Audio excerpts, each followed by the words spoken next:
Hi everyone, welcome back. This is the fourth session of Icewind Dale, Rime and the Frostmaiden by the Imaginary Tavern. I am Barnaby, I am your dungeon master for this game.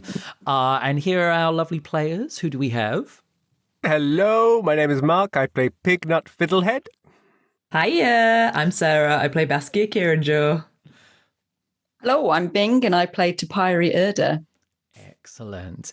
And to sort of jumping straight in last time, you had left the city or the small town of Tourmaline after it's descending into chaos already.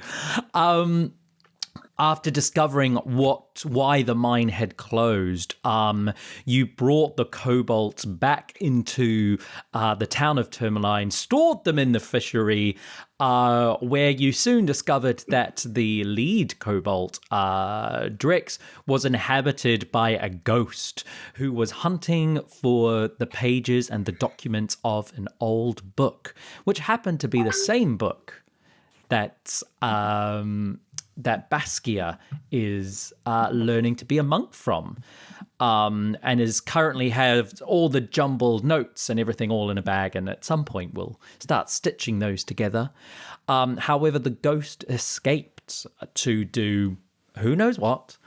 The storm settled and you're able to leave Tourmaline, making way to Targos, not before speaking to the administrator of Orus, who was recently murdered by one Sefik, where the favor was cashed in to ensure that the church didn't become the next town speaker. As you left Tourmaline, you made your way on the 4-hour journey to Targos. Is there anything else that we want to touch on before we dive in? Anything I've missed out? Anything we should recap, put in our brains? We all happy. Fantastic.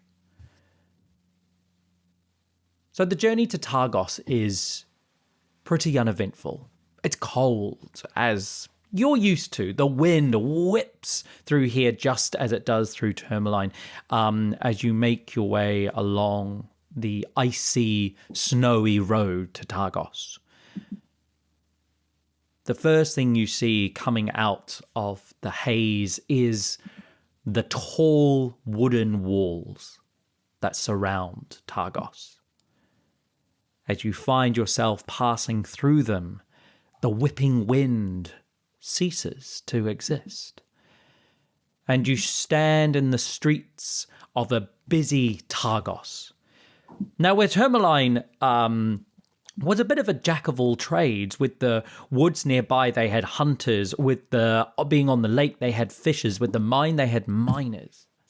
Here in Targos, it is a fishing village through and through.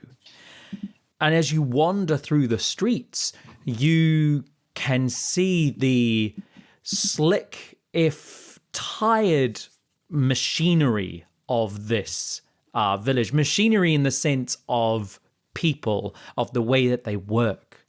You can see that the boats are being hoisted off on ropes. Everyone's working together to pull the boats from the shoreline across the icy lake to where the ice is split and cracked and they can get their boats in. You can see the walls extend in to the lake to make a sort of harbour which is completely frozen over. Several large ships are frozen at the docks. As you wander around, you are here for a specific reason, unless there's other reasons that your characters wish to be here, but to seek Torga and her wagon of merchandise, and the murderer of Orus, the town speaker of Tourmaline, and Sefik. Now, you know they travelled towards Targos yesterday, and you have arrived about close to 24 hours later. Your pockets are also light with gold, light of gold don't have gold in them. We are poor. You are. No, no. So that is something that you may find answers to here or somewhere nearby, because from Targos, Bremen lies 2 hours north, a isolated town on the other side of the, I'm going to say this wrong, the Shenangan River. And Targos also lies 2 hours 2 hours south from Targos is the large city of Bryn Shander. But as you're wandering around the town here, it's got a population about 1,000. You know that they sacrifice people here during the new moon. But you notice 2 local establishments that might aid you at this moment. You notice the local inn, the Three Flags Sailing. I apologize. The Luskin's Arms is the local inn, and the local tavern is the Three Flags Sailing. But you stand, let's say, down on the harbour, in amongst the fishes, hoisting, let's say they've probably hoisted all their boats into the lake by this point. So it's pretty quiet. But I'd say you, Baskia, are quite... This is a much more impressive setup than in Tourmaline.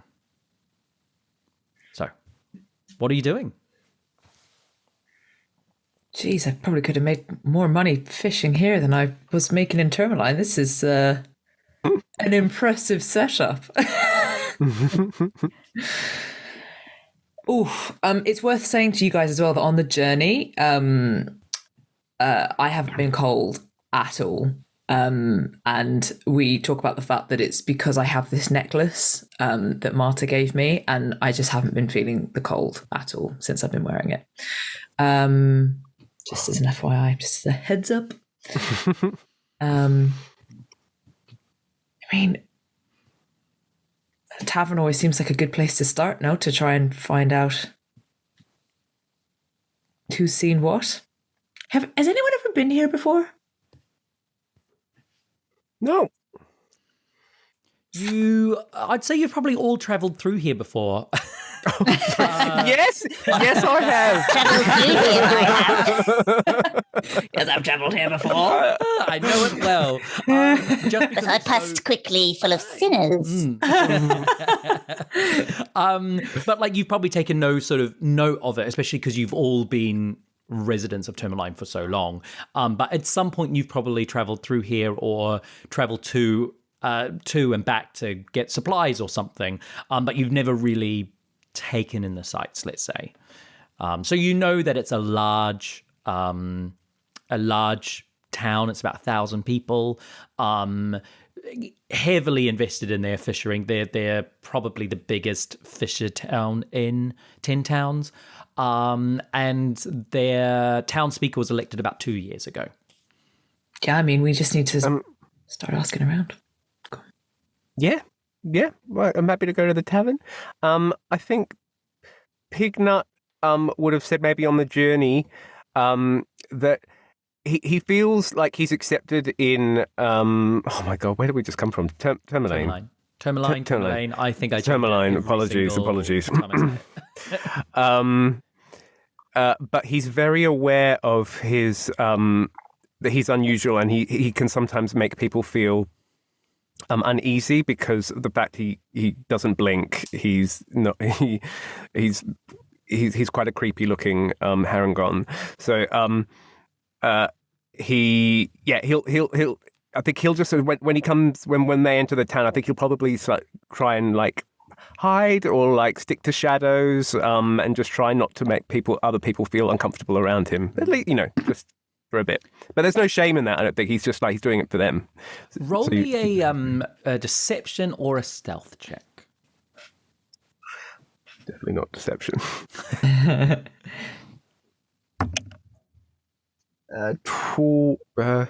21. Say that again. Sorry, 21. 21. Yeah, you find it quite easy to. You're quite small as it is, so you're able to sort of keep yourself out of the view of most of the people.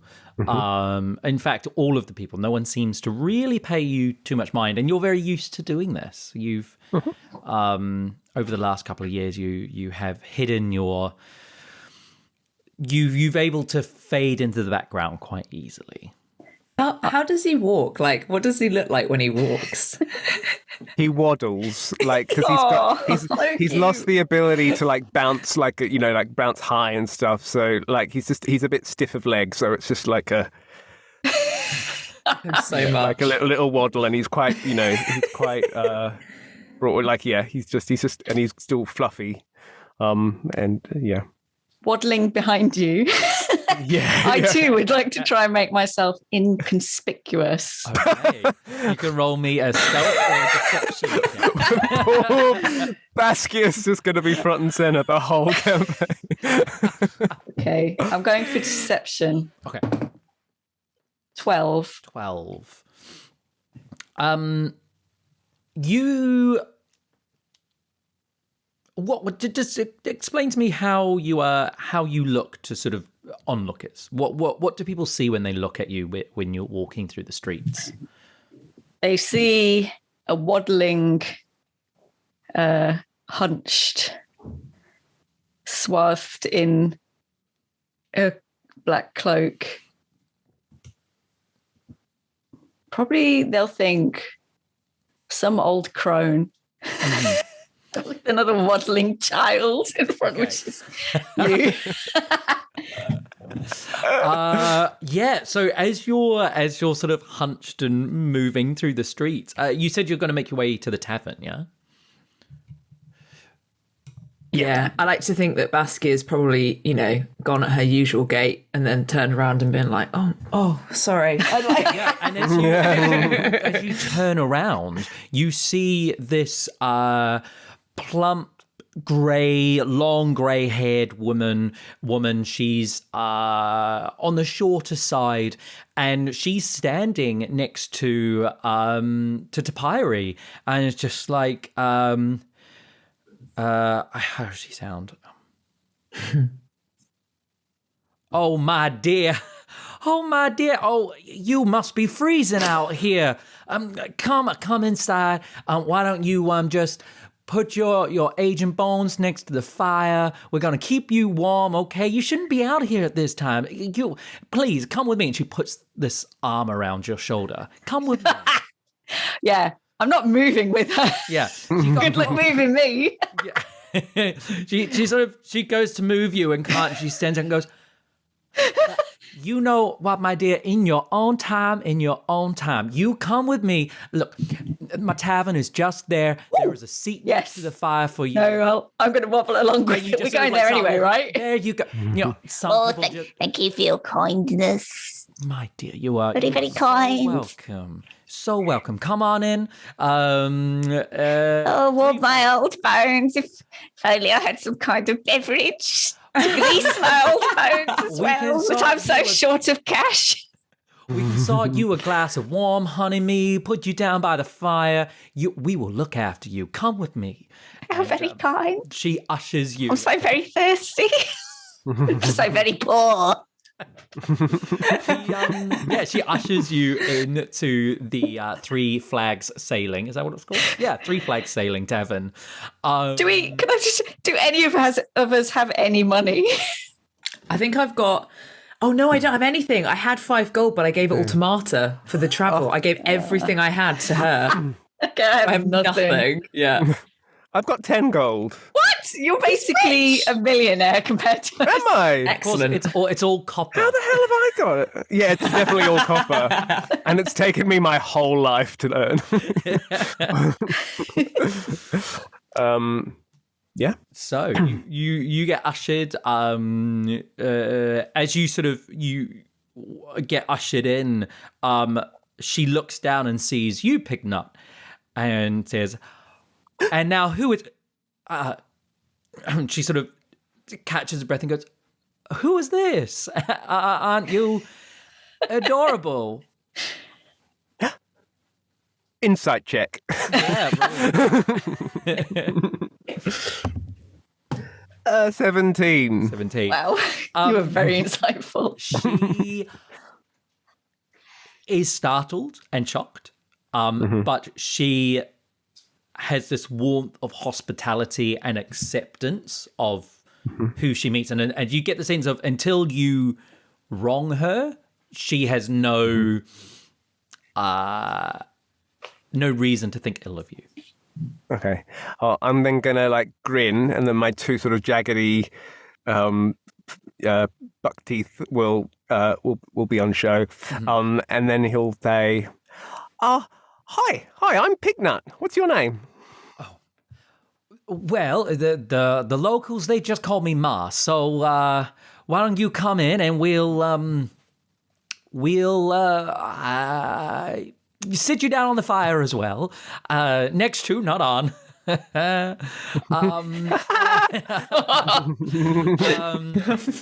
right, Ma. Foreshadowing.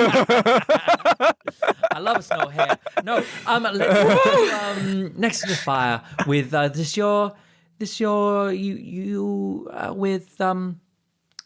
this lovely woman as well. Yes, this is Granny Topes, and this is Baskia. Baskia won't need to be near the fire because she doesn't feel the cold anymore. That is true, but I still love a fire, and I do get a little bit cold. I'm just one of those really warm-blooded people, you know? Roll me a deception check. Fuck! I'm so bad at lying. Wait a second. That is a 6. What are you wearing? Are you still wearing all your coats? Very inappropriate question. I know, God, Ma, it's all over everyone. Every session, you two. So she will have eased off wearing a huge cloak because she would much rather be free to move. So she won't be wearing. She will be underdressed for the weather that they've been in. Like, she's not got her bare arms out, but she's also not got a big cloak on. Fine. She's just got like a little light covering. She says, I see. So you warm-blooded? Because I was going to say maybe touched by the Frostmaiden. I don't think so. Although that would be lucky indeed, wouldn't it, if I was? But, you know. Certainly. Well, let's get you in by the fire. Come on in. And she ushers you all in. And you head into, this warm. There's a big fire set up. Several sort of tables dotted around. And you can see... It's quite empty at the moment.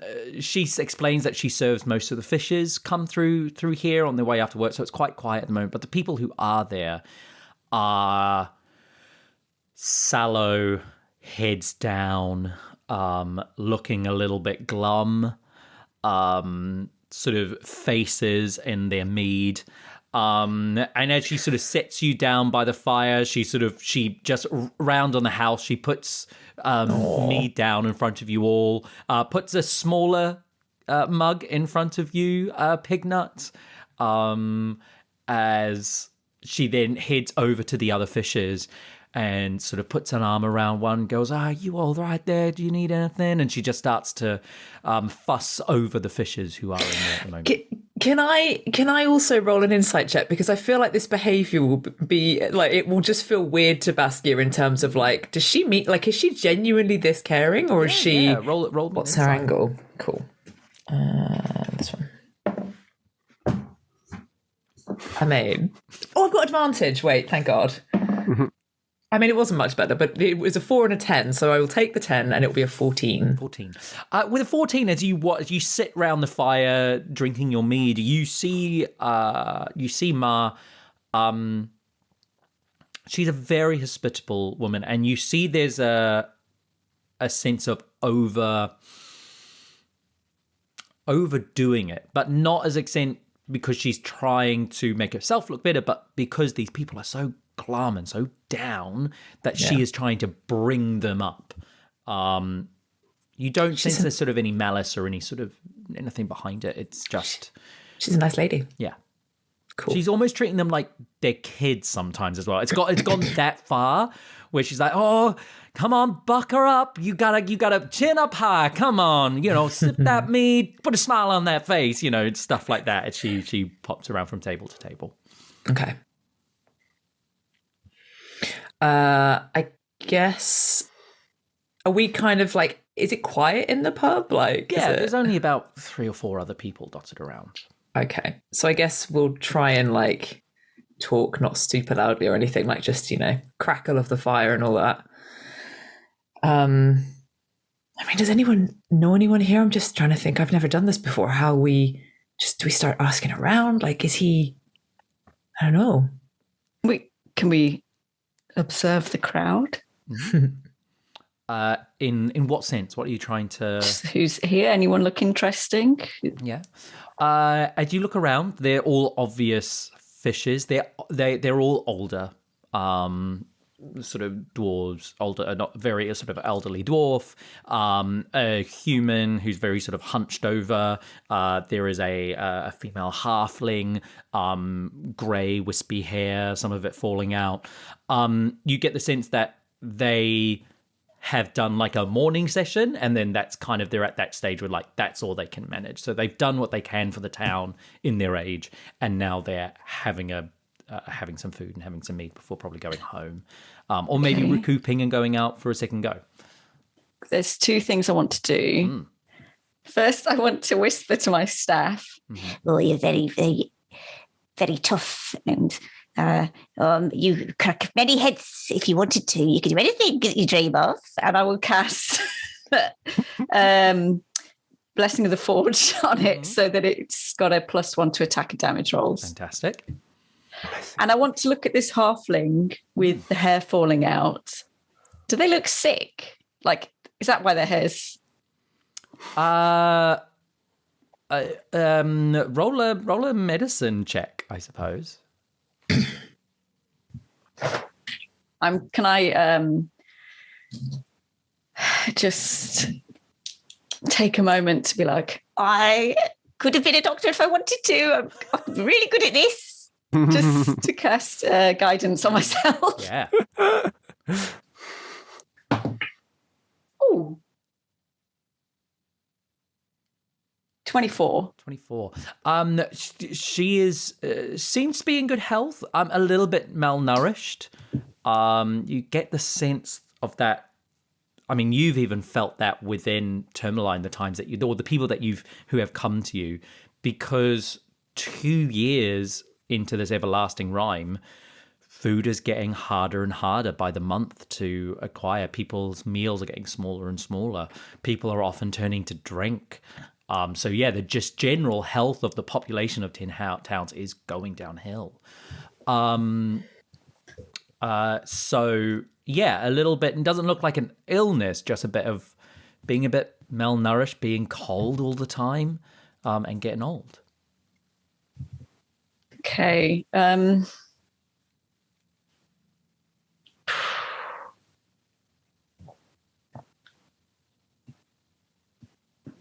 I just need to go and speak to them, fisher to fisher. Maybe I just need to, Oh my God, hey, yes. Hey, I'm a tourist here, and I'd like to fish. Oh.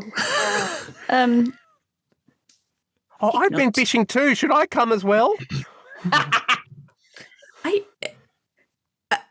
Do you know what?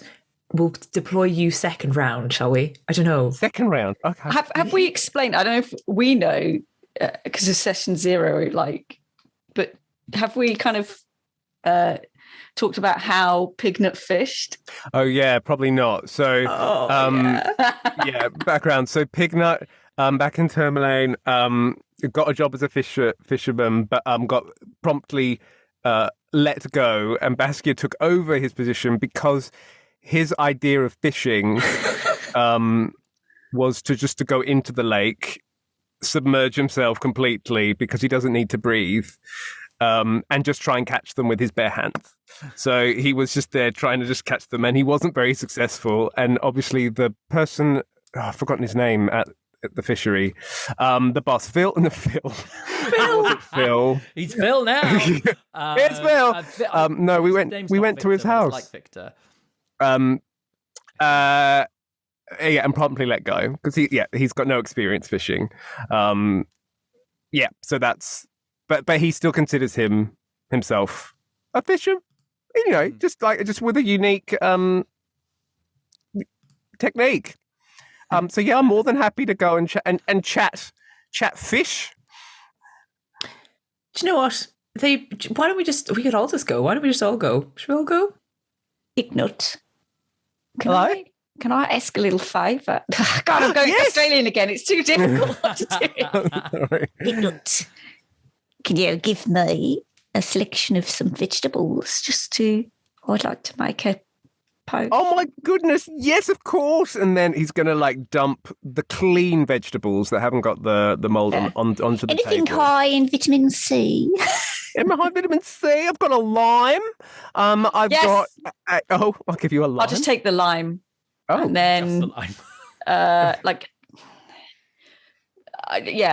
just like a potato. Like this is going to taste bad, but okay. It's still got like some hair and like, you know, those root things. It's particularly ugly and wonky, but it's still beautiful to me. Would you like it? Yes, thank you. I want to just take them and start like mashing a poultice, kind of like not a poultice, like a mixture together, a mush. Okay. A vitamin-y mush. Great. Lovely. And I want to kind of like put it in a pot with the top on. So I want to take this to the halfling. As you're making that, we'll say you're making that. Do you guys go and chat to the halfling or what to one of the fishers? Any of the fishers while that's going on? Yeah, probably. Just describe them real quick again, like just a quick. Yep. So there's the halfling. There was a human woman. And a dwarven, an older dwarven man.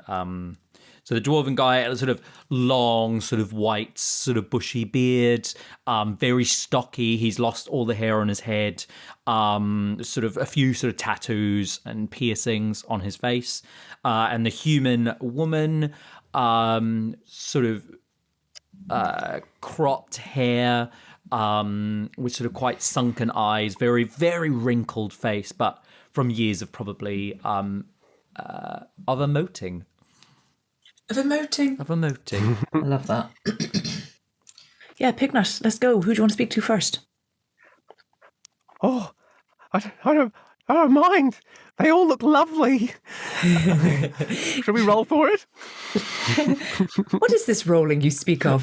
Yeah, let's go for it. It'll be fun. Maybe don't go to the halfling because I'm going to... Or do. No, go for it. I'm coming basically when this mush is made. You have a plan. Okay, cool. Perfect. Well, yeah, let's I don't know, I'll roll because it'll be fun. 1 or 2 is the human woman, 3 or 4 is the dwarf guy. Great. Okay. It's a 3. We're going to see the dwarf guy. Whoop, whoop. You wander over. He's got 2 empty glasses of mead and 1 sort of half full one.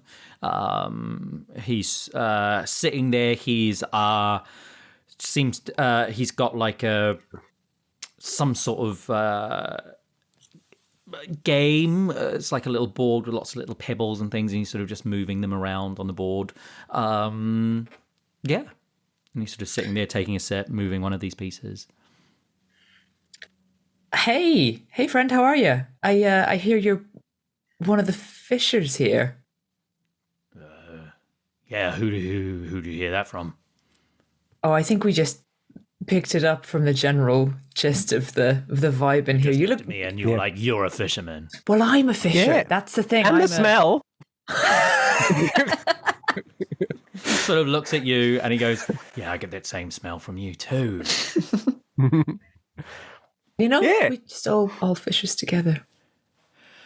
Right, well, hi. The famous Baskia. For absolute clarity for everyone, including you guys, her charisma is 8. She is not charming. Pignut's charisma is 6. Yeah. So we're a great duo to send in. We're a great team. Yeah, so he stares back at you. What do you want? Well, we just thought we've got lots in common, so maybe we should have a chat and get to know each other. Look, there ain't no jobs here. We've jobs are full. If you want a fishing job, you need to go to Bremen. That's where you're going to get a fishing job, all right? Here, all taken, all right? Or head down to Tourmaline. So Brennan's the main guy? Is he your boss? No, Bremen, the town. North, 2 hours on the river. That's right. And I do know about that. I'm so sorry. It's been a long day. Okay. Well, what are you playing?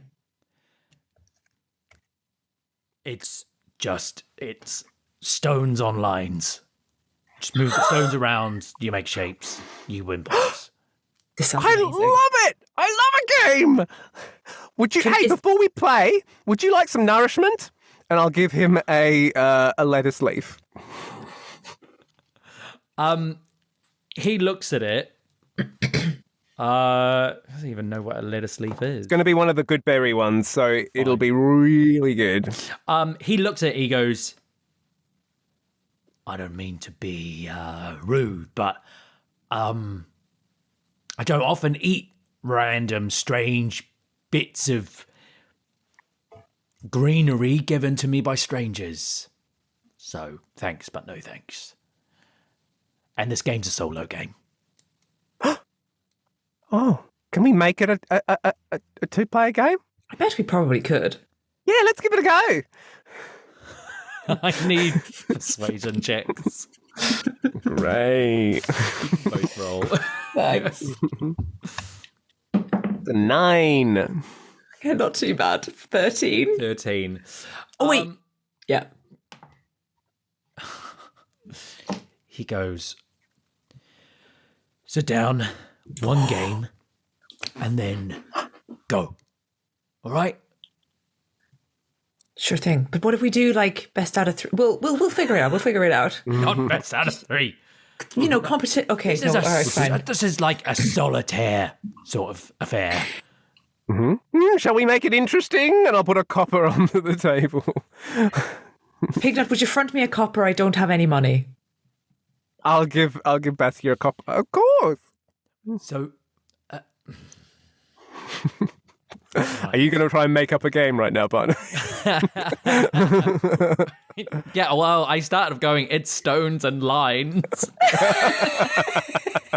I was thinking about it. I was like, oh, yeah, he's playing a game. I was like, no, if I say a game, they're going to want to play the game. Yeah. And I'm regretting it, and I'm still saying he's playing a game.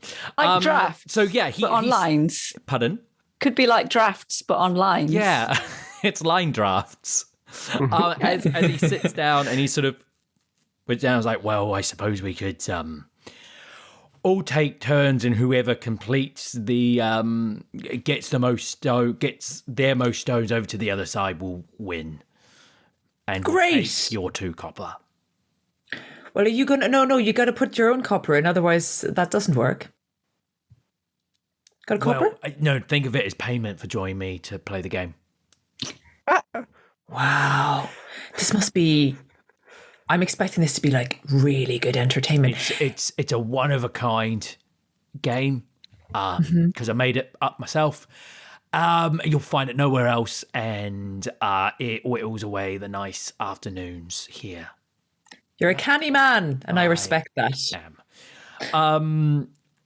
As sort of pieces are moved around the board, what do you do? What do you say? So those knuckle-headed trouts, am I right? Yeah. Yeah. What? Yes. Tricky to catch. Yes. Got any good tips? Don't get hit by it. Gloves? Any gloves you'd recommend? Gloves. No. Well, just mittens. Keep your fingers from freezing. Well, I found I'm on the lookout for some gloves that have, like a little bit of, what's that word, Baskia, where it's got like ridges in order to give you more grip? Like grip? Just. Oh, I just said the word. Oh dear.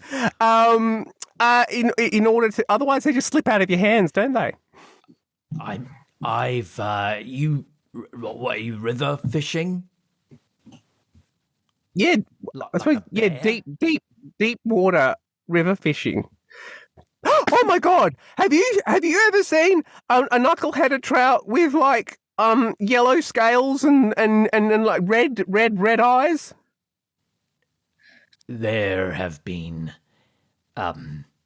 rumors of variants of knuckleheads, but I've never seen one myself. Oh I mean, if you're No. after that, you probably want to go to Overcare, Dinnerval, Care, Conan Way. The lakes over there, they're a little bit more isolated, more likely that an odd breed would pop up over there. Or over to the Sea of Moving Ice. But that's fishing out in the open ocean. That's dangerous, and you'll definitely need really big gloves with lots of grip on them. Oh yeah, yeah. Good. Well, thanks for that tip. It's exciting. What is it that moves another piece? What is it that you want? You've come over to me. You're obviously not from here. You want something, and you're dancing around it, trying to strike up a little conversation. But you want something. I would like just to get to the point so I can finish my mead. I mean, gosh, I think we're just sort of looking around. We're trying to kind of find our way, I guess, here a little bit. Like, what's the general, like, what's the makeup of the town? Like, who are the key players? Like, where do we need to go to, like, just to, like, we're ducks out of water here. We just, obviously, clearly. Look, if you want to speak to, if you want, I head over to the Luskin's Arms. It's where the town speaker is. Captain of the guard. Wait, is this the same person? No, two different people. Great. Who is the town speaker? Town speaker is. You'd think I'd have it right in front of me, but I've been looking at something else. The town speaker here. She's been desperately googling games for D&D. I'll remind myself. The town speaker's Brennan, right? Brennan? Pardon? No, that's the town, that other next town place. over. That's the actual town. Jesus, I need to just cross that word out. I'm just like, that's a human that I need to. I've just scribbled it out. We'll just move on. Great. So, the town speaker here is Neth Maxadana. Neth. Maxadana. Neth Maxadana. Yeah. Neth. How are you spelling that? Nath, Naerth. Cool.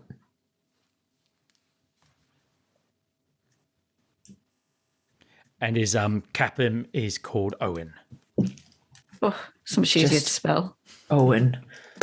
Love that. Just strong name. Just Owen. Yeah. So, Great. Now that you've got that, could everyone roll a intelligence check for me? Including me. No, sorry, just the two playing the game. Just a straight intelligence check. 19. Get in. Come on. 14. 14. It is close, and he, the dwarven guy, is moving his piece, and he says, "Well, as this game is about to end, and I'm about to earn 2 copper, I think it's about time for you to move." And you move. He moves a piece, and then it's your turn. You move yours, and you win the game. Yeah! Wow! Woo! I'm a winner! He's going to make a big old song and dance about it. He just gets up and leaves. Insight check. Does Pignut have a gambling problem? Well, we're not gambling. We're just playing the game. But yeah, good roll. Yeah, good roll. he gets up and leaves. What I love about that as well is that Pignut has won precisely nothing because he fronted up all the money. Yeah, it's true. Did we get his name? Oh shit, no, I don't think we did. Oh, crap. We're such Annoyed dwarf one. No. Yeah. But who cares? Because I'm a winner! Played so well. The human woman sort of is looking around the other fisher, and is trying to quickly finish her mead. Ma walks up to the two of you and slides into the table and goes, "Look, darlings, I am so glad that you two are having such a lovely time, and I want you to have a good time here. But if you want to, look, the people here, they're a little bit, the Rime is getting people down. I mean, you got to understand this. I mean, where do you kids come from?" We came from Tourmaline, the town over. So you know as well as anyone here, that life's are getting hard. So and not everyone has this lust for life that you two. Some it affects people in all different ways. Some people internalize it. Some people go out and take up arms. They get their frustration out fishing or hunting or mining. But some people get through it by sitting quietly here in my tavern with a few drinks and just have to get by in their own way. So I ask you to, I know I don't want you to stop having any fun, but I ask you to respect the people who cope with this in a different manner. It's one of the most insightful things I've ever heard. It makes sense, and we don't mean to. I mean, he was particularly grumpy, though. No, like he is. Look, Ren he's got to stick up his butt. Like, let's not beat around the bush. And that game, I don't even think it is a game. And he brings. It did seem a little bit weird. It's a pile of sticks and some stones. Mm-hmm. And they change every time he comes in. Sometimes he has like broken glass. Sometimes it's little bits of string and twine. Like, I don't know what he's doing. But maybe based on what you were saying, it's the joy of winning, maybe. Maybe. Because he can always win when he plays on his own. There you go. So this is okay. Well, of course, we'll bear that in mind. I think we're just really excited. Pignut's ears are he's gonna have moved them down so that they're really, really flat against his head, and he's just gonna be looking down and be like, "I didn't mean to make people uncomfortable." That's all right, Bucko. Don't you worry. And sort of gives your cheek a little bit of a squeeze. You were just being you, and being you is all right. So you perk those ears back up. All right, it's gonna be okay. I'll put one up. Go. Hey, that's a start. That is a start. Hey, Ma, like if you got a minute just to, while you're here, I know you're probably busy, but we really. I shuffle back into the booth. I'm just going to come along with a pestle and. Yeah. We really are just sort of trying to acclimatize here. What's the lay of the land? Ren, I think he said his name was Ren. Ren was telling us about like the town speaker, the captain of the guard. Like, I know that things are a little bit harsher here than they've been in Tourmaline in terms of the kind of rituals and stuff. But like, what can you tell us about the town? The town, I guess.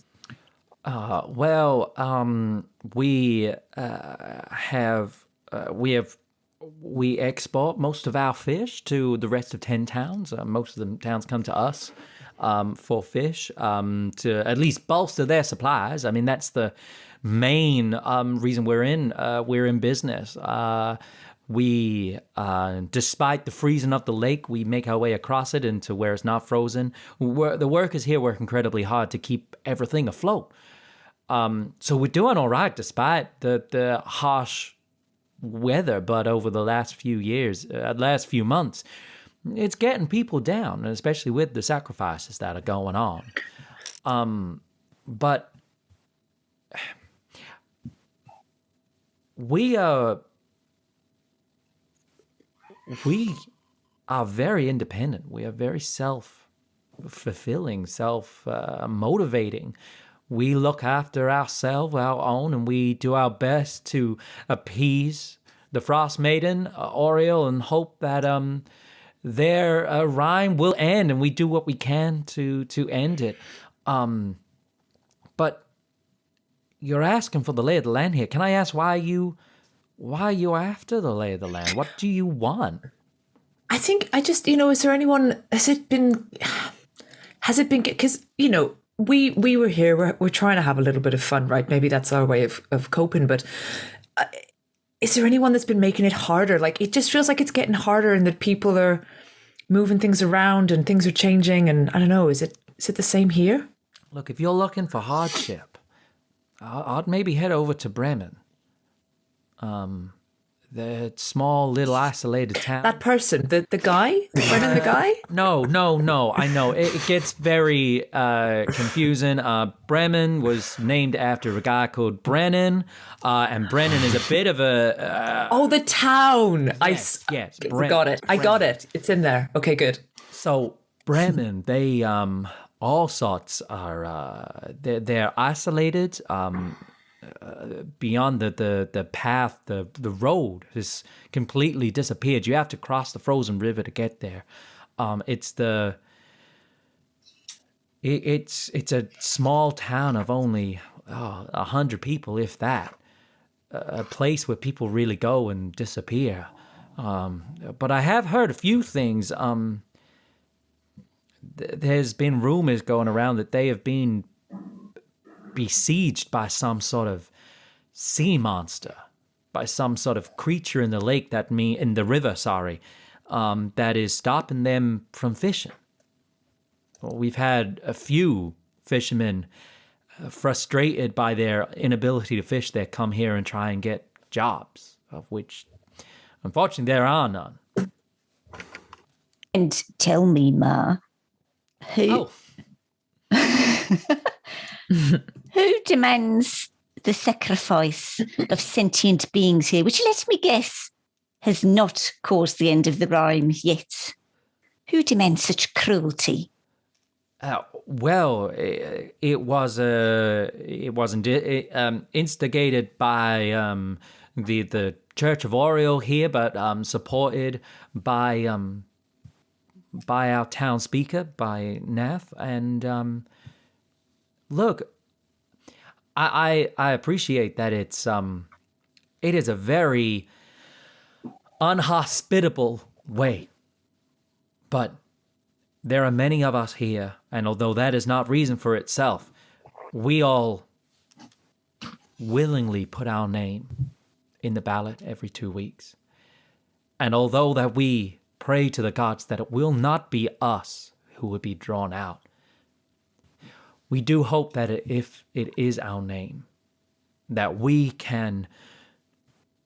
will be the reason that this rhyme stops, that Oriel will embrace us and take our spirit, take our soul, and we can convince the maiden to cease this rhyme.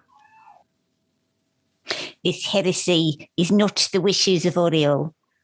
And I'm going to go take my mush for the halfling. Okay, and as you sort of storm off, I understand.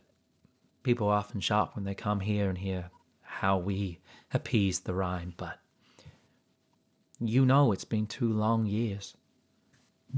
But how many people have you sacrificed? Well, the sacrifice, and you would know that the sacrifices of everything, of warmth, people, food, has only come in about the last 2 months. So that's 2 months, would have only been, this would be in the 4th or 5th time that it's been done. So only 4 or 5 people have been sacrificed so far. Or 4 or 5 new moons have happened since. We hope that we can stop this and stop the rhyme, but you have to understand people are losing hope. Well, no wonder you're sacrificing them every two. Anyway, I have a question. Sorry, I mean no disrespect. Put ear back down again. Do you happen to know a man by the name of Cephik?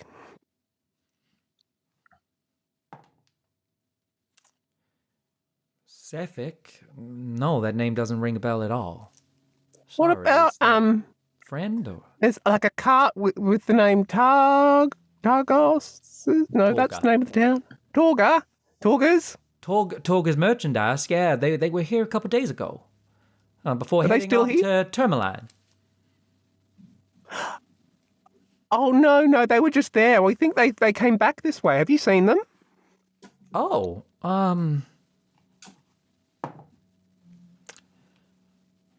I can't say that I have.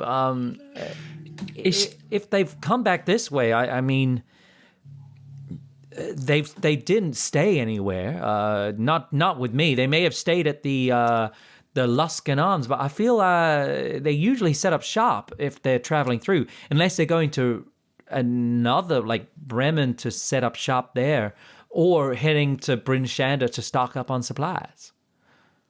Oh. I'm so distrustful, and I'm aware of it, but also we've played games before, and I blame you entirely, Barnaby, for my distrust in old women. But do I believe that she's telling us the truth about this? Like, is she trying to cover, like, yeah, is she... Yeah, you can roll an insight. Thank you. Taking that natural one. Fuck me. I need to put all my dice in the bin. 2, so that's a 6. You can't sort of, she's her sort of eyebrows are furrowing, and she's sort of she seemed, you get the sense that she's worried about you. I trust her now. I've done enough checks. I mean, Baskia loves her. She thinks she's great. That's have you look, I can put the word out and see if anyone's seen them, or you can pop over to the inn. They may have stayed there, but I feel. Oh, like no! I would have Don't go seen to them at any the trouble. market. Don't go to any trouble. Thank you for talking to us and for being kind. No worry. Well, would you like another round? And as she sort of, you continue on chatting, we'll sort of move over to Topiary, moving over to the balding halfling woman who sits there, who is trying. Oh no, yeah, who's sort of sat next to a window, which is all frosted and has had made like a little bit of a looking out of it, sort of wistly, sort of gotten away some of the condensation, and is sort of staring out. I'm going to shuffle onto some bar seat next to her. Or maybe I won't even sit. I'll just shuffle next to her. Right, how can I do this? What would Baskia do? Don't do that. 'Tis I, Topiary Erda. Down here. Is she tall? How tall is this bar seat? She's only a halfling. We're like eye level. Yeah. Come on. She's expecting like a tall person. Anyway, she says, hello. May I help you? I am a simple cleric and medic. Require you any assistance? Do you feel well? I feel fine. Insight check. Insight. Sorry to do this. All right. I am the best medic. I'm so good at medicing. Right. Does she see it? Does the halfling absolutely. hear her say that? Dirty 20. Dirty 20. Wait. Yeah, it's insight. Hold on, let me just Insight, check. Do I need to add anything? 25. 25. So she's a bit taken aback by this, by first misheighting you, and then Up here.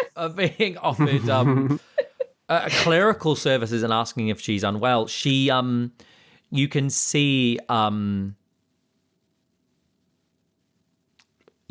you sort of say, "Is there anything wrong?" She recoils a little bit, and you can see she moves a hand, sort of. She covers one hand with the other, and you can also see like bits of grey hair across the table as well.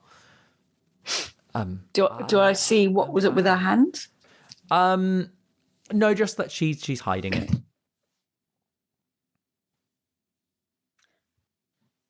I will offer up the pot.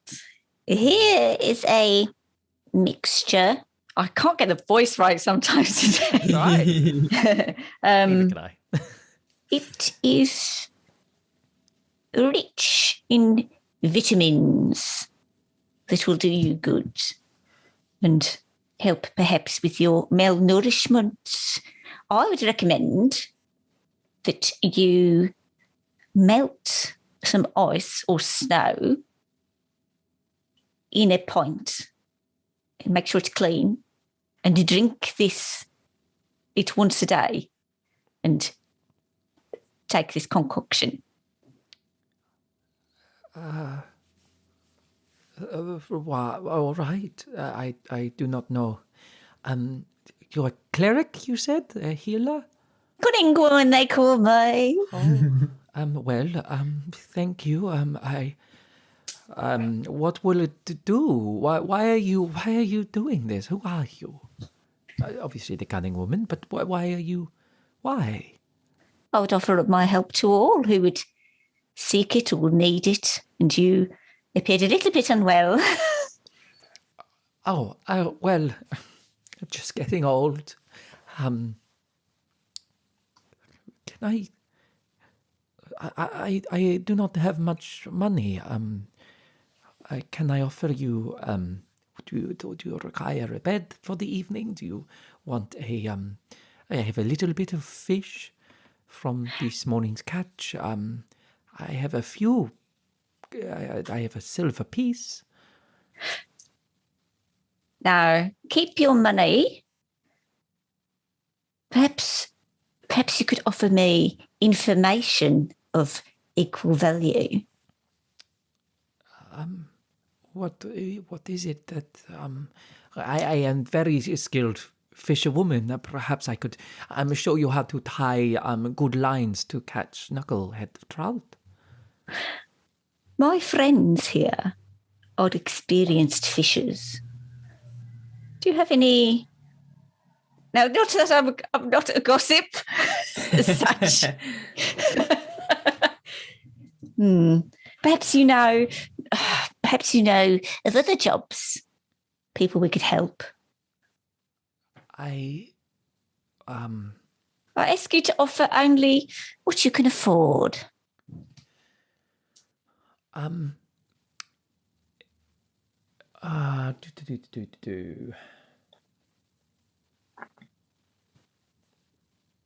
I do not know of a strange gentleman passed through town a few days ago, heading towards Bremen. He was not from 10 Town, and he had said he had only arrived recently, which is strange because the road in and out of 10 Towns is besieged by blizzards day and night. He was seeking the aid of a party of adventurers, but the party that he had found, who also was only in town a few days ago, had travelled, had their own business. So he was hoping to find someone to go in to the rivers in Bremen to find whatever haunts them. Perhaps he has yet to find someone to aid them. Perhaps you could aid him. Thank you very much. I'm going to slink off and tell the other two all about that. Mm-hmm. Is there, am I picking up any reason why everyone's kind of ill, or is it just 10 Towns sucks? It's just 10 Towns sucks, yeah. Okay, cool. 100%. 2 years of winter, food running out, people are Everyone's sad. got a vitamin D deficiency. 100%. And as you gather again by the fire, hearing about several things that are going on in Bremen, and that it seems that Targos and Zephyr haven't resided and hasn't stayed, and they have moved on. What do you decide to do? I think we should. I think we should at least go and speak to the people at the inn. They seem like it would be probably quite helpful. I'm also really interested in the sea monster situation. Yeah. I think that life's hard enough without a sea monster in your life. We can go and rescue them. Well, that's it. And there's only Bremen's so small. Like, there's probably no one there to help. Okay. Yeah. Maybe we should go to the inn. What I'll do is I'll go back to the group and I will tell them about the Brennan goings on. And I'll be like, We should go to Bremen before we miss our trail. Yeah. Yeah. Brennan, I think everyone just won't shut up about Brennan, frankly. I feel we have to go. no, I really want to meet him. Yeah, no. But it's such a it feels like they need help. Like I this is where we think they've gone as well, isn't it? Yes. Yeah. Yeah, because they've moved straight through. The trail will run cold. I don't trust what Sefik could try and do with the sea monster as well. If there's only, well, we should definitely. You and Sefik have a lot in common now that you're no longer like. Excuse me? Well, the cold thing. It's all very new, and it's like you're like showing a bit of arm, just like he did. Don't you think? I would say that we should rephrase your statement to we have one thing in common now. Oh, okay. I just don't really want to be associated with him. But yes, you are correct that we now both don't feel cold. I mean, this thing is honestly amazing. And like it keeps moving. I feel like there's more that I can do with May it. I look upon this item? I want to inspect it. Don't take it off you. No, yeah, it's fine. I'll have a good look at it. Sure. I want to maybe try and understand it, but I particularly want to understand, do I feel like it has some connection to who I believe Oriole is? Roll me a religion check. Or an arcana. Oh no, they're both bad. Oh no! I'm not even going to do guidance again. I feel like I've done it too much. 12. 12. No, wait. I mean, it's got no... 11. 11. It's What a ride. Iconography of sort of the idea of the Frostmaiden. It is a golden ring with two little furry foxes on the top of it. So there's nothing about it that screams Oriole or Frostmaiden.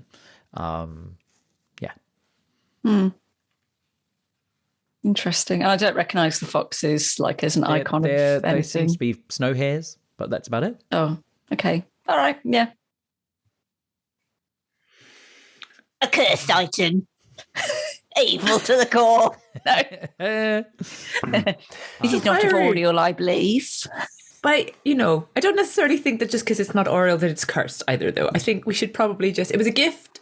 I'm very fond of it. I'm looking after it for her. I said I'd give it back to her. Yeah. We'll see. We'll see what happens. And you've got lovely arms.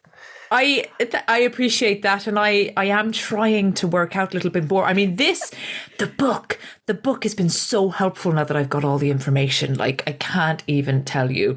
I mean, I've already learned new stuff, and I'm pretty buzzed about it. I'm pretty jazzed about the whole thing, I'll be honest. Actually, that's something. So on the journey as well, could Pignut have had, while Baskia, I assume, has been reading her book, could Pignut have been looking at working the out. Guys, 4-hour trek. Damn it! She's much now in 4 hours. There are taverns that you could. I mean, there's taverns in Bremen, or here that you could spend some time if you want to look over the book. Let's go to Brennan. Yeah, let's go, Brennan. Could I have a look at the molds and try and get an understanding of the mold that I've collected and like its properties and what it does to the people that ingest it? Yeah. Roll me a nature check as you start to look over these vegetables at the table. Come on, Pignut. Should we snort a little bit before we set up on our journey? Not yet. 20, dirty 20. Dirty 20. So you looking over at it, maybe just sort of learning sort of what's happened to other people. It is some sort of hallucinogen, you kind of get the sense of. It changes sort of the way you see things, the way you act, the way you respond, and sort of use information. So it affects someone's mental state. It doesn't seem to be a poison. It doesn't have any ill effects other than what the person may do while they're hallucinating. But It's literally drugs. It is, yeah, but you do realize it. I think you already know this. This is a type of mold. It's a type of fungus or fungi. But I would say it's not native to the vegetables. It's not growing out of the vegetables. It's like it's on the vegetables, like someone has sprinkled it across it. So it's been like what somebody has. Somebody has? This mold, this dust has been added to the vegetation. It's not just grown around the soil. Oh, okay. Oh, it's very interesting. What have you found out? Well, I've just been looking at my drugs, and I've realised that somebody has been tampering with my vegetables. But it must be somebody very nice. Because it's got me that lovely review from Damo. That's very true. I think there's two things really that I would like to talk to you about. I think one is that I don't know, how do people, I don't even know how people know where you're growing your vegetables. Maybe we should think about maybe they were trying to sabotage, but actually they've done it, and they've done you a favour. And also, that's a very negative look at it. Well, everyone knows it's not poisonous, and the drugs are just fine. Just fine. Oh my God. Wait, no, but oh God, I'm interested in, maybe I need to be a little bit more like you. Maybe we need to meet in the middle. You trust everyone so easily, and I find it quite difficult. I'll be honest, I find it quite difficult. But also, it's great because it opens up a lot of doors. But Baskia, open your mind and say yes to drugs. I mean, I'm not saying no necessarily, but it doesn't feel like on this journey it's the right time. Maybe one day it'll be. It's a slippery slope, is what I'm saying. It's a slippery slope, and I would question if someone sprinkling drugs on your vegetables was of good intent. That's all I'm saying. I'm just saying we should potentially look at the notion that someone was maybe trying to sabotage you because you're such a competitor. Maybe. Or maybe the vegetable gods did it.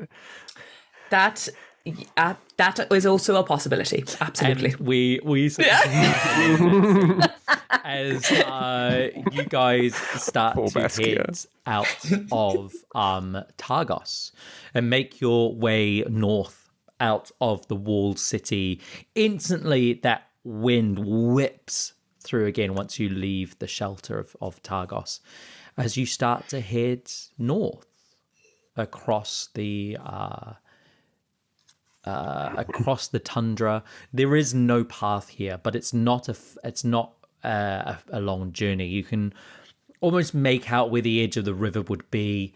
So you're sort of making your way towards the river, and when you get to the edge of the Shenagan River, you can see across it, and you can see a small little collection of houses and homes, a few piers that go off in the river, and the river is the town is on a bend, which then opens up into Mer Doldonen, which is the river, which is the lake, Mer Doldonen, and it's easy enough to cross the frozen river. There's no bridge. There's obviously no boats that can cross it. And you can walk across the frozen ice.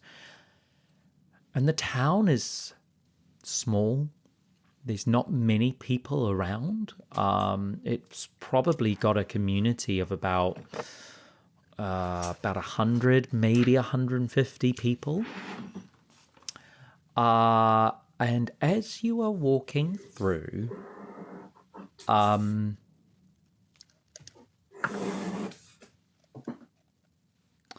Are you leading the pack, Baskia?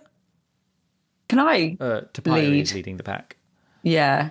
So you sort of see this sort of, there's like collection, the ground is sort of uneven, and there's this mound and you kind of walk around it, Topiary.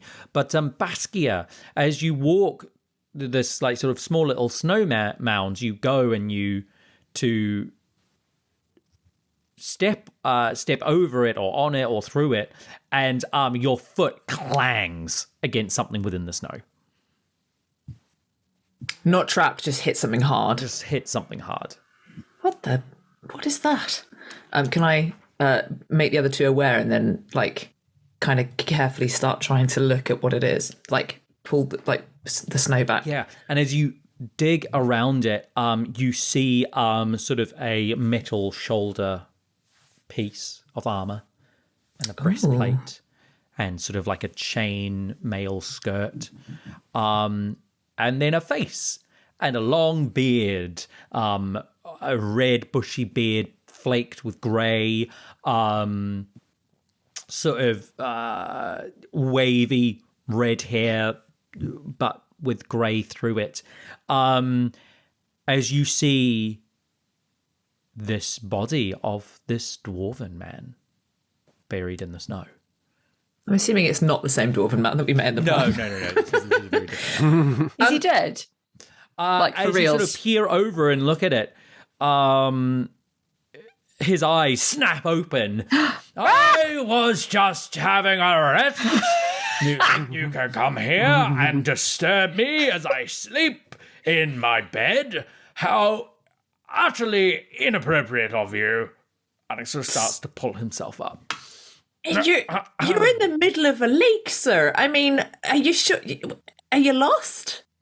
Lost? Of course not. On my way to Bremen. I'm scouting the perimeter. Is he drunk? Roll a medicine check. Can I roll a smell check? Can I smell? Or an insight. Oh, I'm going to go for insight. Okay. I'm going to sniff that air. 22. 22. With a 22 insight, there is a vacant kind of...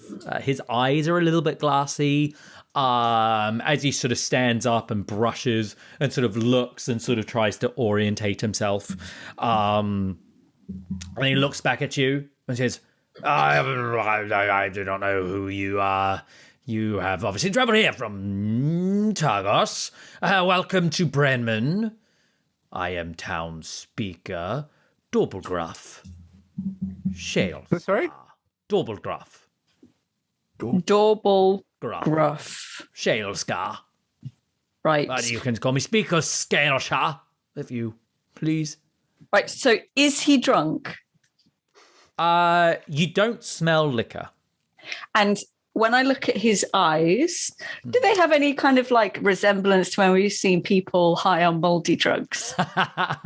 No, you don't get that sense. Okay. Interesting. You get a similar sense of age, of just someone who's probably just going a little bit senile and lost their way and decided to have a sleep and got covered in snow. When he says he's the town speaker, Yes. is he the town speaker? Seems like on that insight, or do I need to roll again? On that insight, he seems very convinced himself that he's a town speaker. Oh, so he thinks he's the town speaker. And what is it that Interesting. brings you to Bremen today? Honestly, we heard you had a problem with a sea monster. What? Don't be absolutely ridiculous. Rumours, I say. No sea monsters here. You speak to any other fishermen and they'll be able to tell you there is no sea monsters here. Well, I must continue my rounds. Should you need anything, make your way over to the buried treasures. There's an inn there. Or if you are looking for work, you can head down to the piers yourself. I'm sure you'll be able to find some sort of employment. But in the meantime, goodbye. And he just wanders off. See you later, Gruff. Don't fall asleep again. It's cold. I don't slay him. I have a bed, and walks off.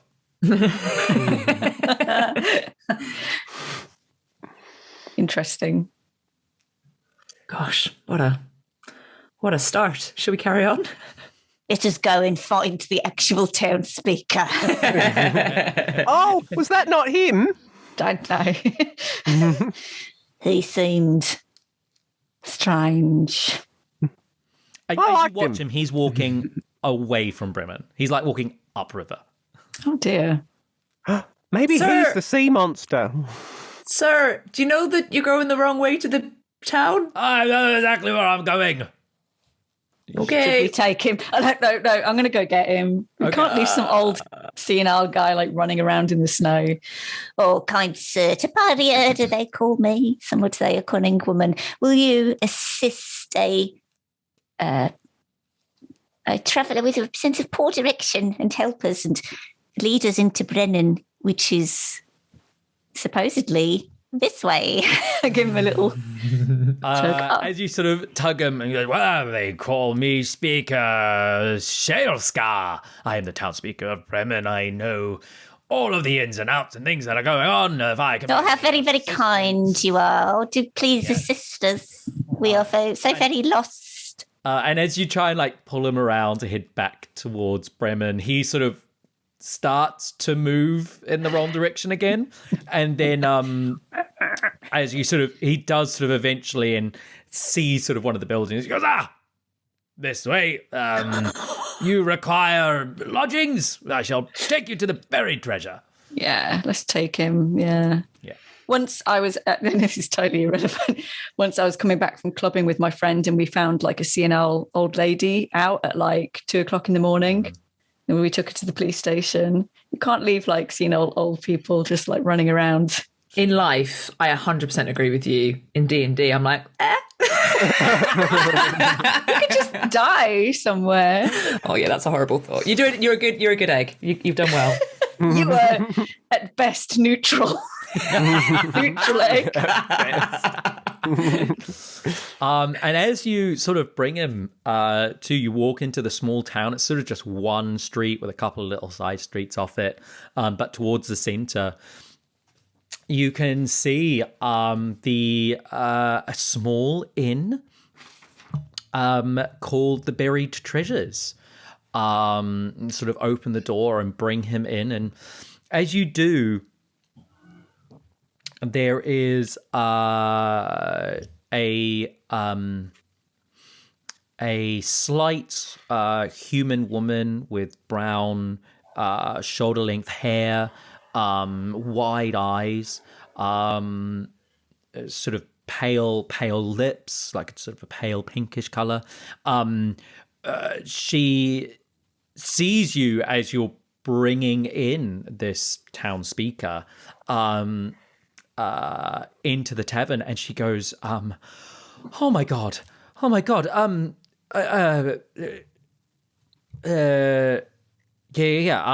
Dorgal Gruff, are you, hello, hi, sorry, are you all right? And he goes, of course I'm all right. I'm just bringing these fine travellers to your establishment. They require inn for the evening. In the inn, they require beds and sleep. So which I might have a nap. I'm going to go find my lodgings and have a little sleep myself. And she goes, well, if you need to stay here, town speaker, you can, or I can get someone to take you home. I don't need anyone to take me anywhere. I'm absolutely fine. Absolutely fine. He goes, she goes, well, if you need any assistance, we can I can close up. You don't mind if I close up shop for 5 minutes and take the town speaker home? Can we wait in here? I know you don't know us. I'm sure. It sort of looks you all over. Looks to you, Baskia, and says, You'll watch the place for me while I'm... Yeah, absolutely. It just saves us going back out into the... How rude! I am but a little old lady. Yes. Foot is down. Yes, of course. If you were just standing a little bit further away, so I just bring my attention to this. My name is Cora. I am the proprietor of the inn. I will be 5-10 minutes at the most, and Is that with a K or a C? with a C. And goes off.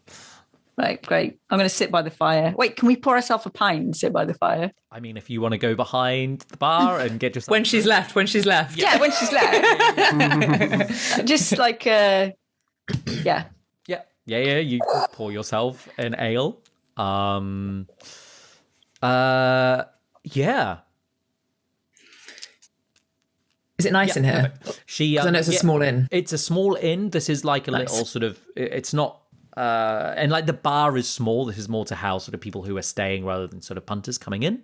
It's a little sort of lounge like area with a fire, worn tables and chairs, and a couple of sort of they're not seats. They're like boxes which have had like throws of sort of bear or fox or something sort of thrown over them to make them a bit comfy. Is it the kind of thing where not specifically like this necessarily, but like I want to see if there's a sense of like how many of the rooms are occupied? Like, are there keys hung up somewhere and there's like 3 keys missing? So like maybe 3 rooms are fit like that. Like, can I find that out? No one is staying here at the moment. So no one. There is all the keys are on the wall. There's no sort of gaps. It's empty. You like listen and it's just quiet. But yeah. Okay. This is great because I've never played a campaign where I've never had to pay for a drink before, but this is the mission for me now. Never pay for a drink. Brilliant. Yeah, I'm going to sit by the fire. I'm going to give Pignut should I give him a half pint? Would Pignut have a pint or a half pint? Well, Pignut doesn't really drink that much. Because his organs, like, they can't process. He doesn't need to eat or drink, but like just to be polite, he'll take it and then sort of sip. But it sort of just goes straight through him if he does. And you'd know that. Little wet patch you've left here. And about 5 minutes later, Cora walks back in, sees you all by the fire drinking. Yeah. Did you? I think I would have probably had the conversation with the guys of like, we should put some money on the bar for these drinks, and then look at Pignut, who I know has all the money. I'll put a lettuce leaf on the bar. So looks at you, and then you all look to the bar. She looks to the bar, and there's a lettuce leaf there. Mm-hmm. She looks back at you. Try it. It's priceless. Honestly, it'll make you feel so good. And healthy. You got to eat your greens, as my mother always said. Well, we shouldn't. I was going to say, look a gift horse in the mouth, but that's not the expression. That's something completely different. Not you accept a gift from a stranger. You should always do that. So, picks it up and takes it. It's a little shaky hand, and crunches down, and it crunches. Mm-hmm. Well, that is surprisingly tasty. Yeah. Thank you. And thank you for finding the town speaker. Thank you. I appreciate I would offer you a drink, but it seems you have sorted yourself out already as thanks. But if you need a room, I'm sure I can do you a reduced rate. I do really, really appreciate it. And we'll finish the greens. Does he do that a lot? Just sort of wander about? Yes. Oh, okay. Yes. Are you okay? And she just starts to cry. Oh no. Oh no. You just see tears roll down her face. And she's like, yep, it's absolutely fine. There's nothing wrong. Just really happy he's back. Oh, okay. Baskia's going to get up and see if she can be like, come and join us for a bit. Just come and join us for a bit. It's been Go on. Sorry. Is she crying because she's happy he's back? Roll an insight. Oh. As you sort of take over and sit 24. down by the fire. 24. Rolling these is good dice today. She is not crying over the town speaker. What's she crying about? We don't know. As she sort of sits there and she sort of maybe notices that your mead hasn't really been touched at all, Pignut, and will pick it up and sort of start drinking it. I have... Sorry, I hope you don't mind. I'll get you another one in a second. And it's like, it's that kind of like trying to hold back like an ugly cry.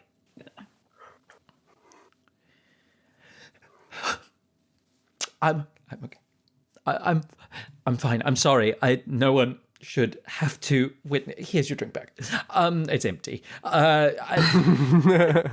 Worry. I'm going to give her what's left of mine. And sort of like just doesn't even think about it and takes it. What brings you to Bremen? Honestly, we heard that you guys were in a little bit of trouble with a maybe like a sea monster, and just this small town. There's a lot going on. It's been getting pretty hard here recently. Well, if you need to do that, you want to head down to and speak to Grinsk. Grinsk is often looking for people down to work for him, and to knows most of what's going on in the lakes. So Grinsk would be the person to look at. Grinsk. Or Brinsk. Grinsk. Grinsk. I don't think that's what says it in the book, but it's what it is now. And how, Cora, how can we help you? There's nothing to be done. There's nothing that can help. A problem shared is a problem halved. I'm going to take her hand. Oh, tell us your worries and woes. As you take her hand, she says,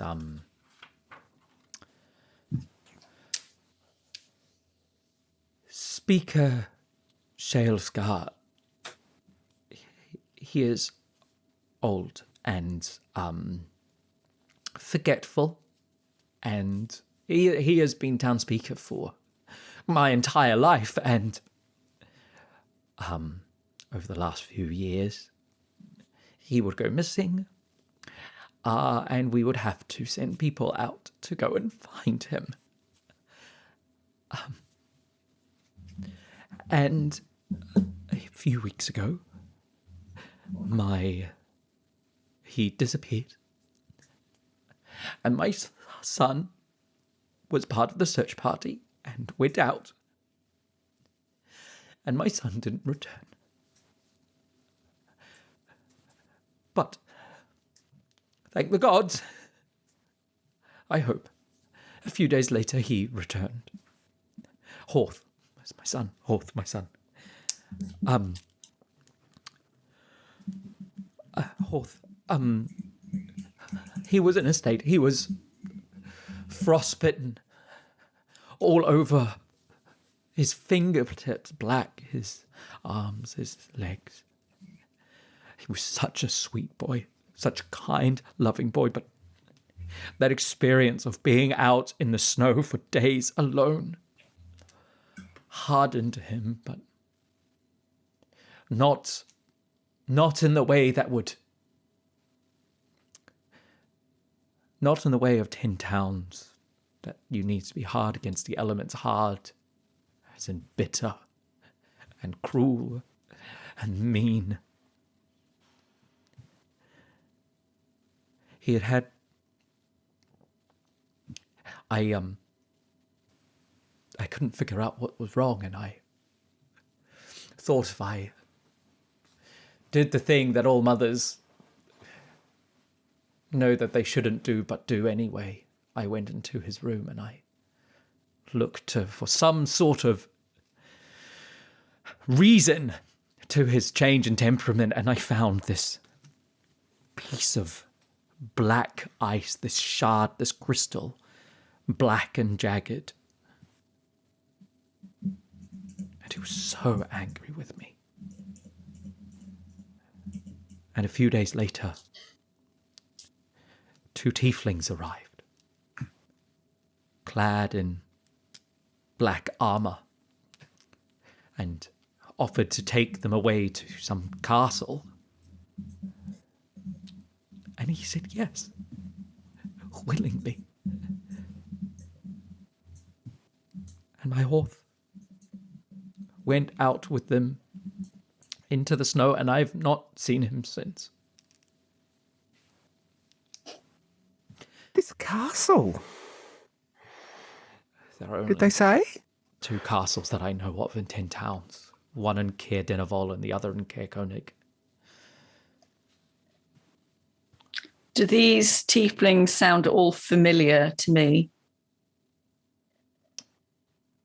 Roll me a history check.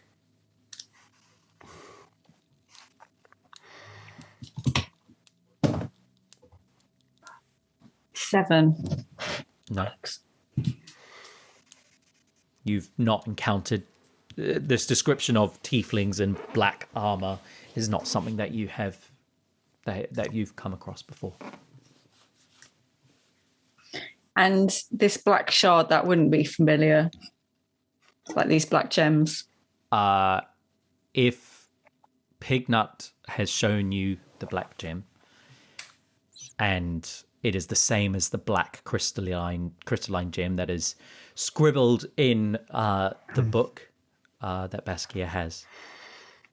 Oh. Is it the psi crystal we're talking about? No, This is the one that Cephik gave to me in return for the sprout. Can I have a little look at the crystal? Yeah. And as you pull it out, she goes, "That's it. Is it this? You have one. I think whatever this is what caused my son to go. You must be careful with whatever that thing is." Oh, I'm so sorry. I'll put it away. It's causing her more distress. I'm sorry for your loss. It is fine. It is nothing that you need to concern yourselves with. One day he will return and things will go back to the way they were. Yeah, that's a good attitude to have. I have to. But you're not here to listen to an old woman's ramblings. Do you need lodgings or anything? Can I help you in any way? Yes, please. We'd love to stay. All right. I will organise a room for you. If you can leave a small donation to the buried treasure, that would be appreciated. Sure. Would I know what the usual rate is, like for in 10 towns? Usually, I mean, it depends on the place, but it can go from anywhere from like 10 copper per person per night to up to a gold per person per night. Per person per night. Okay. I'll give 2 gold and a lettuce leaf. 2 gold and a lettuce leaf. Okay. She is shocked by that. Like, that is quite high. Oh, is it? Per person, though? One. Are you giving two gold? Yeah, for all 3 of us? Or Yeah. Like, that's still, like, good. She was probably expecting, like, a silver each. Okay. No. I'll give them 2 gold. Yeah.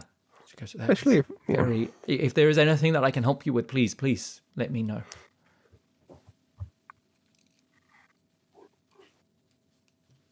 Thank you, Cora. Well, I should change the beds, and she will wander off upstairs. Can I have a look at the crystal, please? And investigate it, see if it's like magical or like got evil, like a ghost in it, like that little dickhead. Can I assist him? Pignut would not say dickhead. Yeah. Can I assist Pignut? Yeah, you can roll an Arcana check, or a nature check.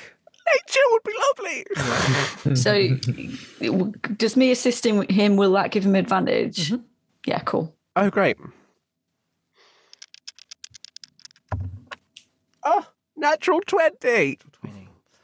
22. You have never encountered this mineral before, this crystalline gem. It is, but sort of, you don't know where it quite comes from, or maybe you do, but you've known a jeweler or two. Perhaps in another time you worked in a jewelries. Perhaps you're a relative or someone, and you get this sort of moment of seeing all of these gems and different sort of that are all commonly found within 10 towns. And also sort of you lived in a gem mine. Like, this is not native to 10 towns, whatever this crystal is.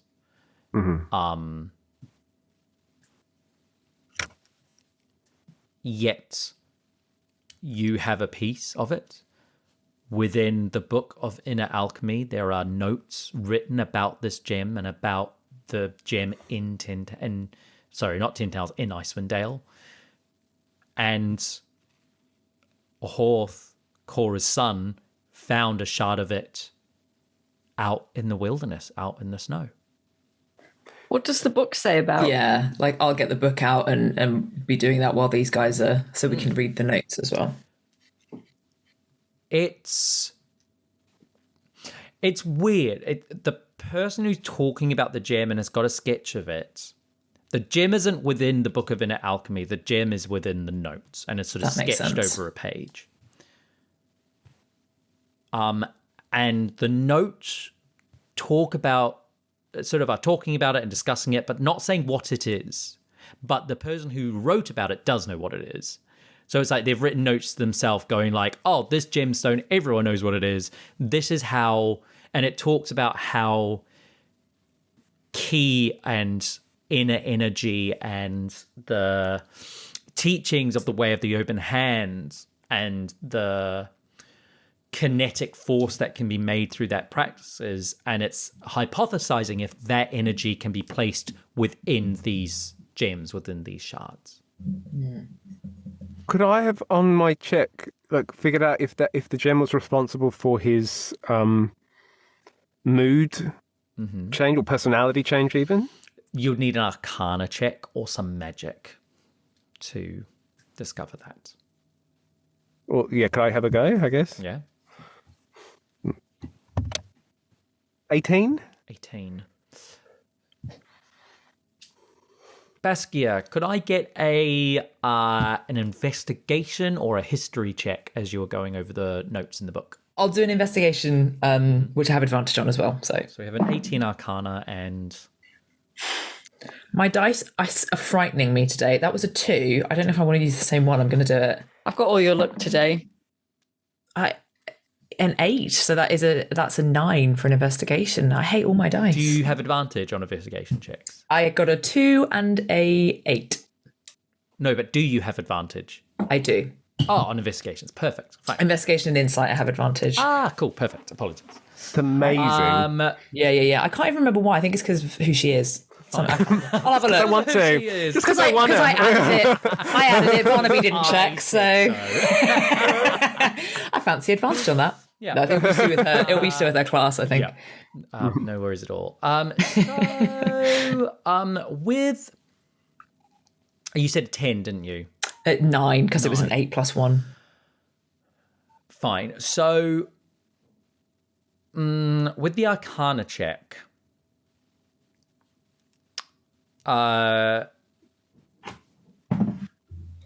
gems and crystals are often used in magic and often used as spellcasting focused or to channel energy through or to power things. So, and when that power is too much or when something goes wrong or maybe the wrong energy goes through, those things can shatter, they can break.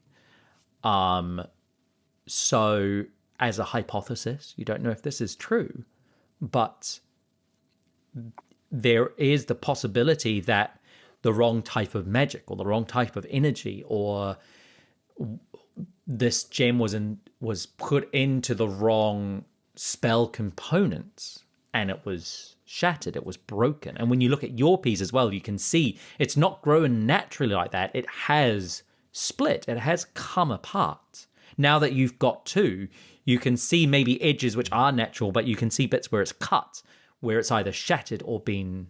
Well, no, it's too jagged for it to be sliced. So this black ice crystal with tinges of purple was once part of something greater, and it has split and shifted and maybe shattered. And one of those things is because of the energy that has passed through it, or the energy that was stored through it, or the spell component that was used in was maybe, perhaps, incorrect. Okay, I'll share that with the group. It's so interesting. It's so interesting that Eriolathus, I mean, it's generally really annoying that he's put so many bloody notes in it, but that he thinks that, like, the energy in the key could potentially be used within the crystal as well. And I can't quite figure out how he would do that right now, but maybe, I need to think about it, but maybe we can try and do something with it. Like, I can try and see if she doesn't know. She doesn't know yet. I'll say that as terrible you're role. I'll say as you're looking through the book, you do find one thing. The gem that has been drawn is on a page opposite. Now that you've started to stitch this together, like, it's still all over the place, but you found these two pages that kind of fit together. That the page opposite where the gem has been drawn, you can see that the Wren brothers have written about how you can manipulate the energy through moving objects, and you can take that kinetic energy with the right practice and the right movement and momentum of your own body. You can capture that kinetic energy and either dampen it, or you can redirect that energy. And Eriolathus is trying to find some sort of link between that and the crystal. Okay. That she will be a little bit more informed about then, so that's good. Mm-hmm. Okay. Interesting. Because there are things that you can do from this book. This is what I've been learning, like, in the time that we've been traveling and stuff, but, like, where I think I can, like, really, like, hone in on people's energy and, like, even maybe move things around. I've never done it, but it feels like maybe I could. I'm going to put my cup in the middle of the table. Oh, show him, Baskia. I think for me, well, do it, Baskia. Don't stop talking. Just do it. You can do it. I believe in you. I believe in you, Baskia. I'm going to say to her, Baskia, I believe in you. You have amazing unknown powers. I'm going to cast guidance. Fuck it. I'll spend a key point and try and move her cup. Is that an ability that you have? No, so the thing is, I would need to like flick the cup, I think. Well, that might be cheating. Go for it. Yeah. Flick the cup, and then one of her abilities is that I can oh no, but I can't do Flora. Basically, I'm going to try and do it. I'm not going to actually be able. She's going to flick the cup and she's going to, like, focus really hard to, like, try and, like, get it. But the mechanics of it, actually, she's not going to be able to do it. Fine. What's the name of the ability you're trying to use?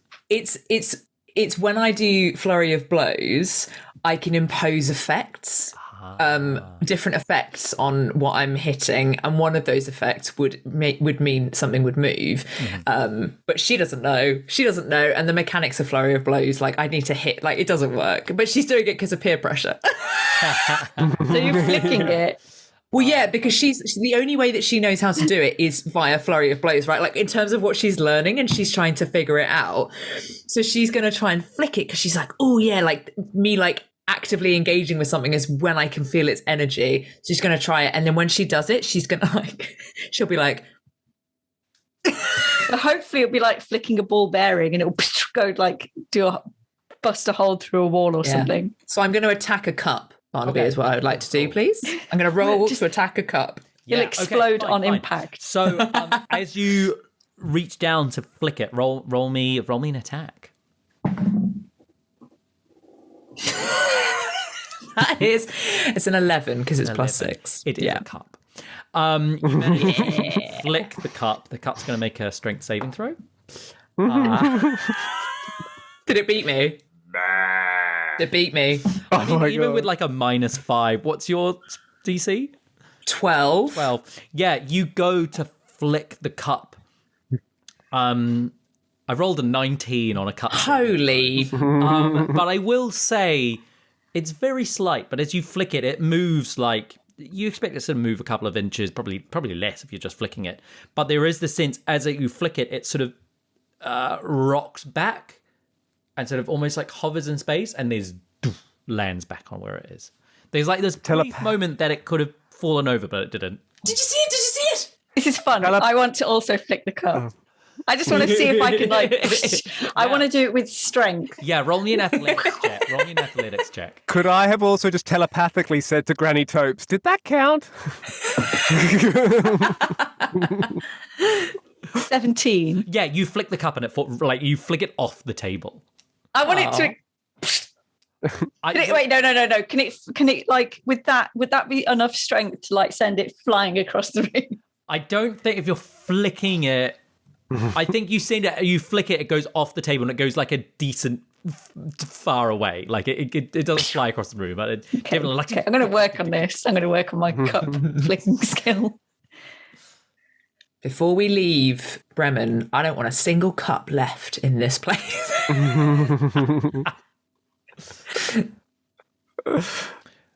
So is there anything else you want to discuss or do in the tavern before you move over towards the shoreline? I'm slightly tempted to put the cup back in, let Pignut flick it. Well, I don't have fingers. I've got like little button things on my little paw things. You know what I mean? I can try flick it. I'd like to try. Can I use my feet, my paws on my feet, and give like a little roll an athletics check to flick the cup.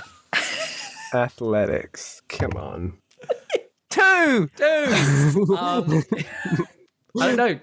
You tell me what a 2 looks like as you flick this cup. I think he's gonna sit on the table. He's gonna spend a good minute just getting really prepared. He's gonna crick his neck, crick his ears, lie back, put his foot up, and then he's just gonna go, and he's just gonna go it's just the cup's just gonna stay there, and the feet are just gonna go either side of it, and he's gonna miss it. Very well done, Pignut. Keep practicing. Did I lose the game? No. There are no losers in this game. Don't you worry. So I'm a winner? Sure. I won! Cut on the scene. Barnaby, why are you cutting us off on this scene? It's a great scene. We're cutting off my joy. Round 2. Let's get another cup. The riverside. I mean, I don't want to railroad players or tell them what they can and can't do, but we needed it. We would have been there all day. You would have done it. We get distracted. Oh my God. Should that be our gang name? We do Cup flickers. Cup smash. Cup flickers. Cup flickers. I kind of like it. And as we cut away from the cup flickers, you find yourself standing where the river meets the lake. There are several docks and some rowboats. There's sort of no boats attached to the dock, but the rowboats have been pulled up onto the shoreline. And the river is moving at this point, so the ice is sort of broken away from the top. There's a bit of movement there, so it's not frozen over, and you can see it going off into the lake. And near where you are, there is a pair of boats, and one of the boats looks like it's a chunk of it is missing, and it don't look like they're super well looked after. And as you walk down, you see there's someone standing next to the boats who's sort of grumbling and looking left and right. And he spots you. And he's sort of a shorter human. He's got like a button little nose. He's got this grey hood that goes up over his head. And he looks at you and he goes, "Good. You bloody well arrived. You know how long I've been waiting here, you ingrates. Those fish ain't gonna catch themselves. They're gonna be fucking all gone by the time you get out there. Come on, get your butts over here and get in the boat and fish as we agreed." Oh, I'm just going to get in the boat. An adult's telling me what to do. Fantastic, finally. You know how long I've been waiting? We made this deal last night. Right. You're Grinsk, right? Grinsk? Of course I'm Grinch, see? Good, I'm glad someone's remembered what we bloody discussed. You were meant to be here hours ago. Right, as we said, 5 copper a fish. Get out there in the lake and start fishing. Great, let's do it. All right. We need some money. You got your equipment. Is the equipment in the boat? You haven't brought your own equipment. Does it look like we brought our own equipment? That wasn't part of the deal. You told me you were fishes. You're giving me 5 copper a fish. I'm not going to bring my equipment. You've got to provide the equipment for me. I know what the going rate for fishes are. Fishes? Fish. Look. Yeah, sure you do. I know you know all about the fishes. Look, we agreed 5 copper last night. You're going to go back on your deal. I can't believe this. And you've made me wait out here for hours. You are aware that we're not the people that you spoke to last night, right? Don't be bloody ridiculous. Don't be bloody ridiculous. Just give me your fishing rod and then we'll go. Time's a wasting. Come on. Roll. This one doesn't. She points at Pignut. He doesn't need a fishing rod though. He'll be fine. All right, He puts his gloves on. Look, yeah. One rod. Great. That's all I need. Fine. Walks over and goes off to another boat. Probably not his boat. And is sort of pulling out a whole lot of stuff as he's sort of going there, and things flying out of the back of this boat. Don't forget the bait. You hear, I've got the. I knew it. And you hear, does anyone speak Dwarvish? Yeah, I do. You hear him complaining about how people don't stay to their word, how sort of everyone wants something for nothing, and that, that you're going back on your deal. And basically not saying some very nice things about you. But as this is happening, you hear excuse me, sorry to bother you. And as you turn, you see this tall, lanky human. He's got this gruff of a ginger beard. He's got these huge, heavy, it looks like they're 3 times too big for him. They're huge, but these big wizarding robes, layers and layers. He's got the wizard's hat as well. It's sort of brim with the point. It's a bit floppy. That's got patches all over it. And he goes, sorry, excuse me. I don't mean to interrupt, but Grinsk is a little bit woo. I am not surprised by that information. We didn't know that, but also he thinks it were people that he met last night. Right. Yeah, I think they popped by a little bit earlier and saw him and completely regretted making the deal with him. Also, 5 copper a fish. I mean, I'm no fisher. Clearly, he's got sort of this big sort of hooked staff. And he's proper wizard, but he's young. He's still young Ginger Merlin with all of this stuff, lanky. He's but even I know, 5 copper a knuckleheaded drought. I mean, that's pretty rubbish. But what I just if you did still want to go out there, I can sweeten the deal if you do something for me. Interesting. And who are you? Apologies. So sorry. I'm Denzel from the Arcane Brotherhood. I'll shake his hand. Thank you. Very nice. You are the Arcane Brotherhood. I'm Baskia. Baskia. We are the cup flickers. Do we have I heard of the Arcane Brotherhood? Do we know who they are? Do you have a reputation? You can roll a history or Arcana. History or equally rubbish. 1. Never heard of them. Great. He goes,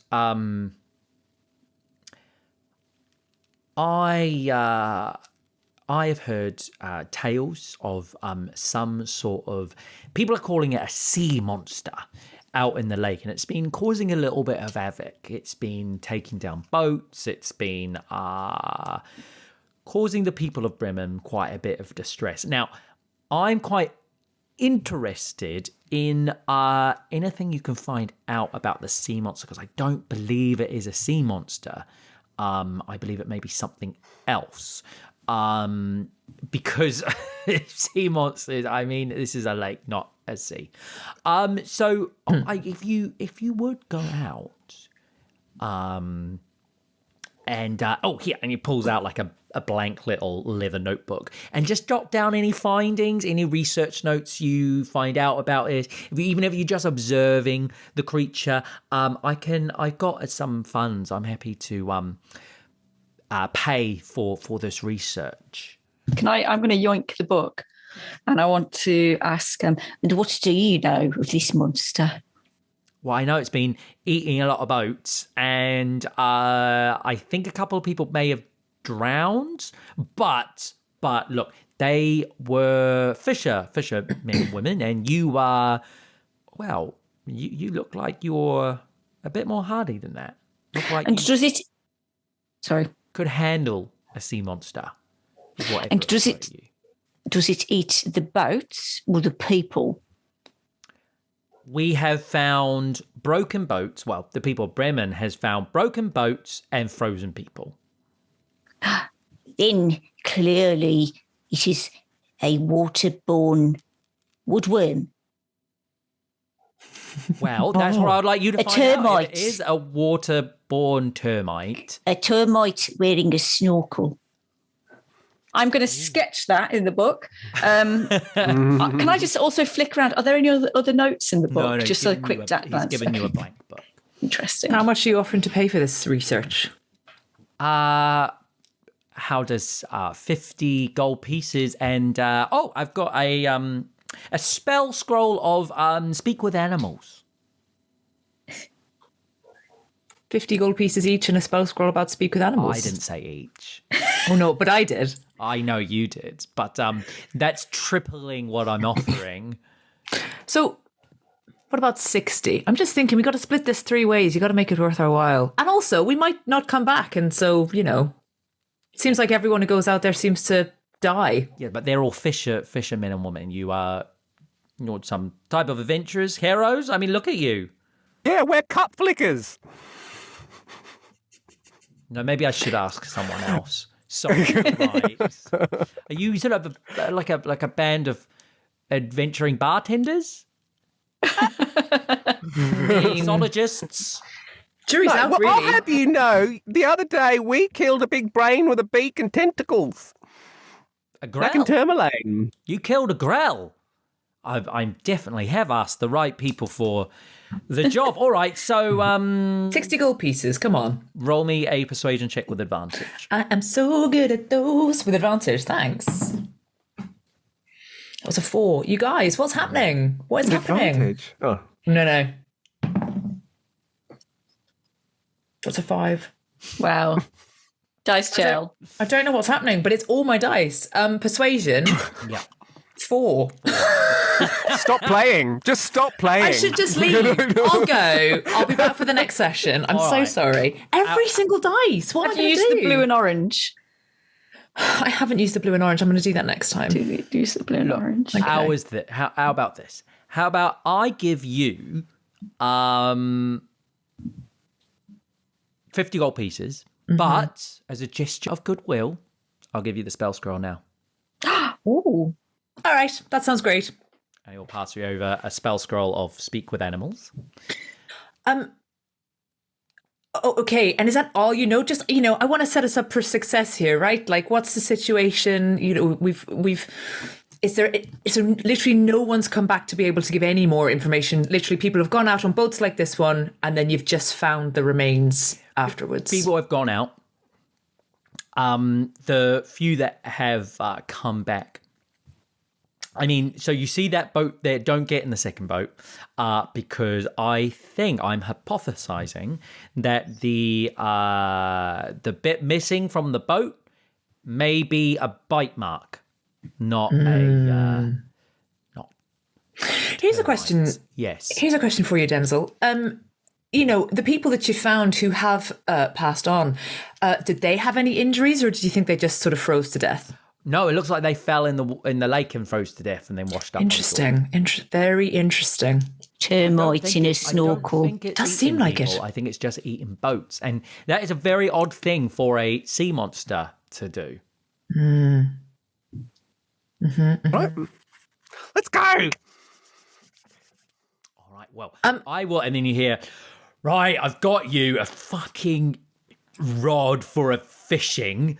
Bring your own. In Dwarven, no one ever has their own equipment. They all expect, Does he have any resemblance to the speaker? He doesn't seem Like a familial resemblance? Yeah, it's his Yes. uncle or something. His uncle. Yeah. And he sort of goes and he sort of throws like the rod into your hands, and he goes, "Oh, you've been talking to this loony, have you? Look, don't listen to a word he says. Just get out there, get me as much knuckleheaded trout as you can. 5 copper a go, and we'll be right as rain. All right, so sort off then, go do your work. I don't want to wait here in the cold any more longer than I need to." I don't know if these guys are getting in, but just before Baskia gets into the boat, she's gonna announce that she's like, right, let me just do my quick tradition, and I want to try something. I want to go in. I want to get into the water.